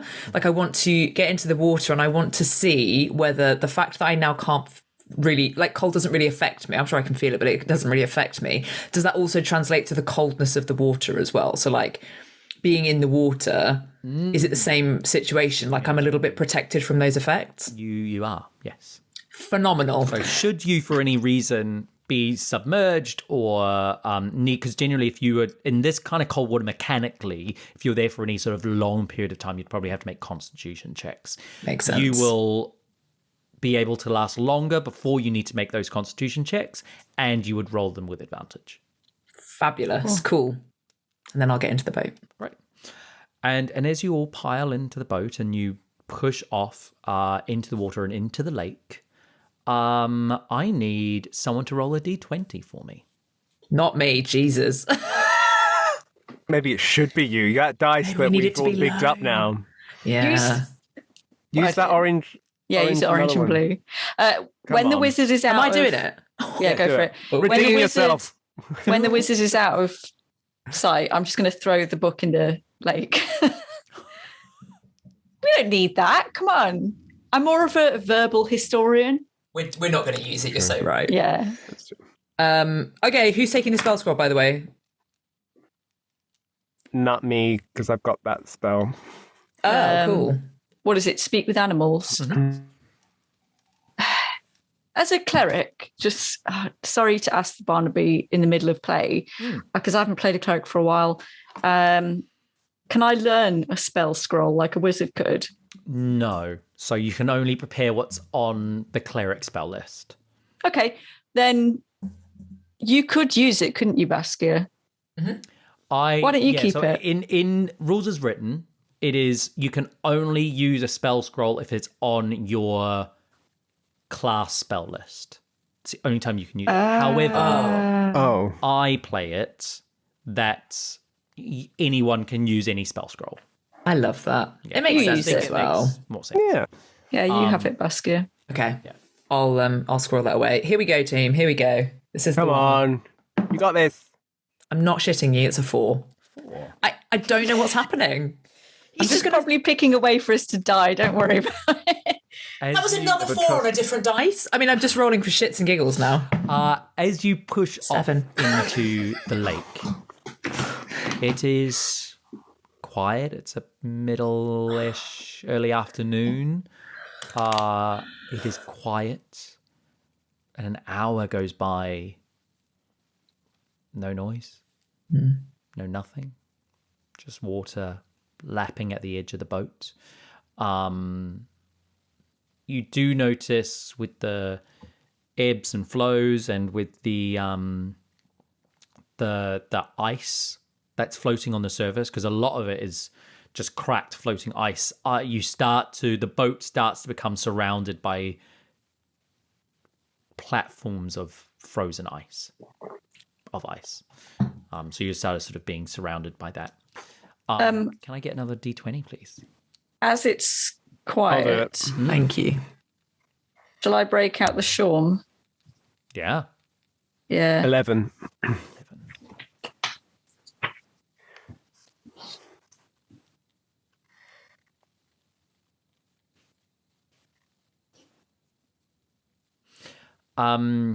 You can see in the distance, and as you look out, it sort of clears, and you can see Targos and Tourmaline in the distance of the lake. You all share the same lake, and you can see far in the distance, probably people you know, Baskia, out on the lake, and they fish for a little while, and then they disappear back into shore. This feels like, we're talking about, it was a sea monster, the rumor was a sea monster. This feels like, people are just actively sabotaging boats. I don't know, it's just weird. Genius. But because it's all like competition, right? We're all trying to use the same lake. We're all looking at the same fish. I should say as well that I guess I'm probably steering because I've probably got the most thing with a boat, but I will have asked Pignut probably to be keeping an eye out for stuff at the front. Definitely. So, I'll be on the front. then, Yeah. Looking out. What do you think, Baskia? Is that people are smashing their own boats and throwing themselves into the water to freeze so they no longer have to fish?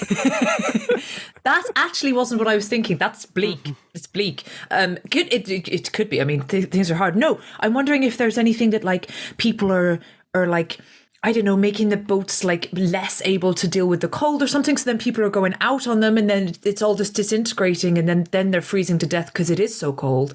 I don't know. It just feels weird that why would a monster or some kind of creature break up the boats and then just leave? It just seems weird. At that, there was a huge splash as a large knuckle-headed trout leaps out of the water and lands in the middle of the boat. I found something! I want to hit it as soon as I can. Incredible. As it lands, roll an attack against it. It's also going to roll an attack against you. Yeah, I want to beat it. For a natural 20. On its tail attack as it smacks you across your face. Yeah, fine, it gets me. Dealing 13 points of bludgeoning damage. That's a lot of damage. God! Can I shoot an arrow, please? Let me just put that in. Yeah, and I want to smash. It's red scaled. It's quite large. It's got sort of the big bulbous head on it. I want to hit it. Okay, and I've got a +1 to my attack because of the blessing. So 24. 24 hits. And the damage is 7. 7 points of damage. Okay. I mean, it's just quite a considerable amount more to me, but... Smash it on the head with your staff. Pignut, you want to make an attack? Yes, please, with an arrow. With an arrow. This will be at disadvantage because it's in the boat with you, in the rowboat. Even though... okay, so the boat's... okay, well then no, I'll use my my broccoli dagger then. Yeah, I'll just go out and jump and be like, you don't hit my granny toes! Oh, terrible.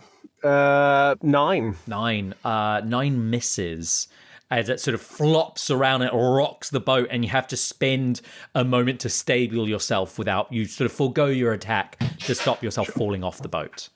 Sure. I want to fling a dart at it if I can. Yeah, so it would be with disadvantage because it's right next to you. Oh, if it's right next to me, then I'll probably just get out my short sword. Yeah, it's like you're in a small dinghy, and it's right in the middle of the dinghy. Okay, I'm gonna do it. Better. 17. 17, that hits. Roll your damage. Great. Short sword's D6, that's exciting. Much better. 9 points of damage. And after a bash with the staff and a punch, the flopping knucklehead trout stops moving and is dead. Is this unusually big for No, one of these fish? Okay. This is worth more. Then how much did he promise us? 5 copper. This is worth much more than 5 copper. Oh yeah, that old fraud was like way undercutting us. Like, I think the normal price for a trout is what? You'd get a couple of silver for this, easy. Oh, We'd get like a brilliant. couple of silver. Like, it's just, we won't sell it to him if, we'll just tell him. I don't know what we'll tell him. We should eat it and then make fish jerky. Ooh, I like that. Wait, so is it normal, though, behaviour for a trout to jump into a boat? Yeah, they can if sort of anything has like sort of startled them, or like sort of sometimes they just freak out for various reasons. But as you sort of have that thought, you see the shadow of something underwater. A long, snaking creature. The shadow of the creature circles around you. That is where we'll end this episode of Rime and the Frostmaiden by the Imaginary Tavern. What did we say? The cup flickers? Jesus. Fish killers. The fish killers. Might change at each session. Who knows? Great. That would be great for me because I will remember.